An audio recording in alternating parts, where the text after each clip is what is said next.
Hey there, Dr. Mark here. After working with thousands of weight loss clients, I've realized that the ones that are the most successful, the ones that lose the weight and keep it off, aren't the smartest or even the hardest working or even the luckiest. The most successful ones have mastered the art of getting out of their own way. So if you've been known to self-sabotage your own progress, listen up. Because today, Dr. Mark Method coach and mindset expert, Coach Meredith, is going to go over 5 thoughts that are actually sabotaging your weight loss. Thanks, Mark. Picture this.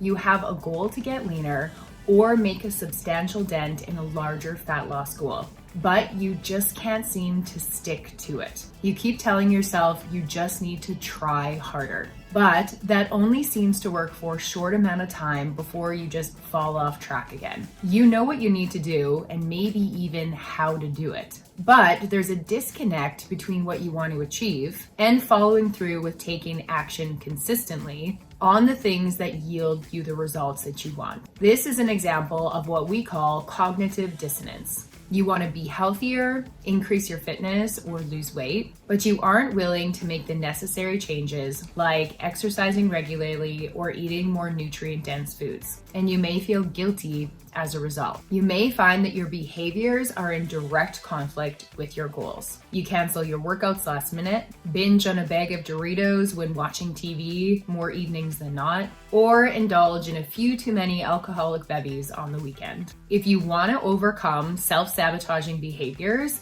then you need to know the reasons why you self-sabotage in the first place. Let's investigate a few thoughts that could explain why you're stalling your own progress and discuss some strategies to help you overcome them so you can finally lose the weight and keep it off. So what is self-sabotage? Self-sabotage refers to behaviors, thoughts, or emotions that interfere with an individual's own goals, aspirations, or well-being. Those who engage in self-sabotaging behaviors, such as procrastination or avoidance, are less likely to adopt and maintain healthy behaviors that help them with their fitness, health, and weight loss goals. This isn't because you're lazy or unmotivated. This isn't a nutrition or exercise issue. It's a behavior and mindset problem. Self-sabotage is biological. We are trying to either obtain a reward or avoid threat. We veer away from our desired goals when trying to avoid a threat overrides the reward. For example, you want to lose weight, but you avoid the stress and the extra effort that it takes to achieve it. Here are 5 mindsets you may have that lead to self-sabotaging behaviors. Number 1, internalized fears. When things are familiar to us, they feel safe, like schedules and routines. We want simplicity and to solve problems with little effort. We tend to fear change and the unknown. Your mind will likely try to protect itself and survive by asking, why rock the boat? This leads to self-sabotage because if you do nothing, you can't mess up or fail, right? And fear comes in all kinds of rationales. You're likely trying to protect yourself from some kind of shame or embarrassment. If you were to try something new, you might not be good enough at it. You may even suck at it and show your weakness. It's safer to just stick with what you know. Number 2, you want to feel in control.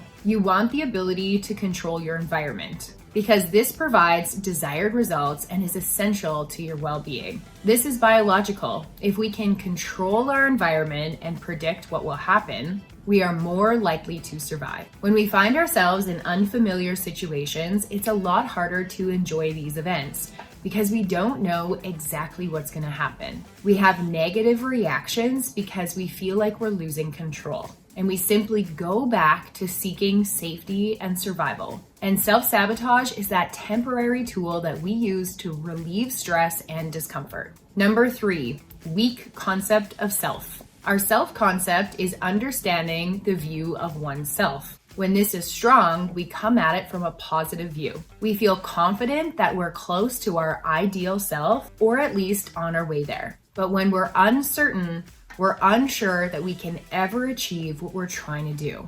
Our weak self-concept is always looking for external circumstances to validate our negative feelings and self-doubt. When that's what we look for, it's more likely we're going to find that as evidence to confirm and support our thoughts. Number 4, deep-rooted beliefs. What we experience in our early years as a child or teen can deeply impact the way we think and behave, and we can become conditioned to certain mindsets through others' behaviors. For example, if you grew up with a parent who was always dieting and talking poorly about their body, it may have left you with thoughts that diet and exercise are pointless. Or you may have a hard time taking risks if you had parents that were overly cautious. And if your parents were super critical, you may be left always thinking that you're never good enough. And why start if you never feel like you'll be rewarded? Your low self-esteem can make way for self-sabotage. You use it to make your reality align with your inner beliefs.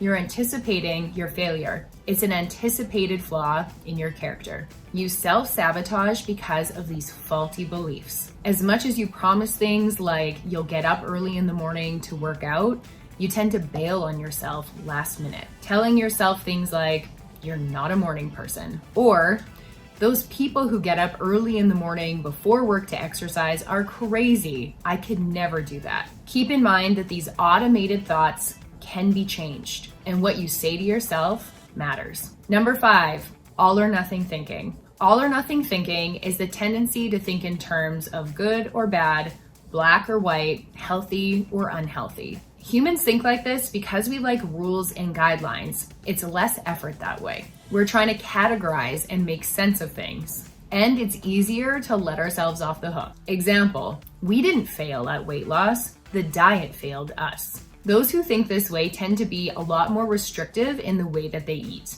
When you fall off track, you tend to do things like punishment cardio because you were bad, or because you messed up already, you might as well just throw in the towel and start over again later. We call this the what the hell effect. You give in to temptation and then say, what the hell, I already messed up anyways. You go all in on temptation, feel the guilt afterwards, seek comfort from food or drink, and the cycle continues. At the core of it all, you're using it as an excuse for when things don't work out, because you really didn't give it your full effort anyways. So, how do you start to overcome self-sabotaging behaviors? The first step to any change is awareness. Ask yourself, what do your all or nothing beliefs look like and sound like? Where do they show up? Why might they exist? Next, identify your fixed mindsets and fixed language. Here are some examples. Believing only certain foods help with fat loss. Saying to yourself, I'll only be good enough when. My workouts are only effective if I'm super sore afterwards. Believing it's only worth it to do something if you can give 100%. Or telling yourself you're not that kind of person. Keep in mind that you are not broken for thinking this way. You are human and it's normal to have these thoughts. Your brain is just trying to protect you. But change is possible. When setting goals for weight loss, improved health, or increased fitness, mistakes are inevitable. Slip-ups will happen, and they are to be expected. There's no reason to label things as good or bad, right or wrong, and no reason to feel guilty or ashamed if you've messed up. Take it instead as an opportunity to learn. Use that knowledge and apply it moving forward. Accept, normalize, and give yourself kindness, compassion, and grace. Back to you, Mark. There is nothing more sad than watching someone lose weight and start to build some momentum, only to fall off track because they got in their own way. But hopefully today helped you become more aware about some of those common thoughts that can sabotage your progress and what to do about them to lose the weight and to keep it off. Thanks for sharing what you know, Coach Meredith. Now, as great as all those tips are, if you're really serious about starting a nutrition coaching business, the next thing I'll have you do is check out this video I've linked up right here. We're sticking with mindset, and here are 7 mindset strategies that can help you or your clients lose weight even faster. So check it out now, and I'll see you in the next video.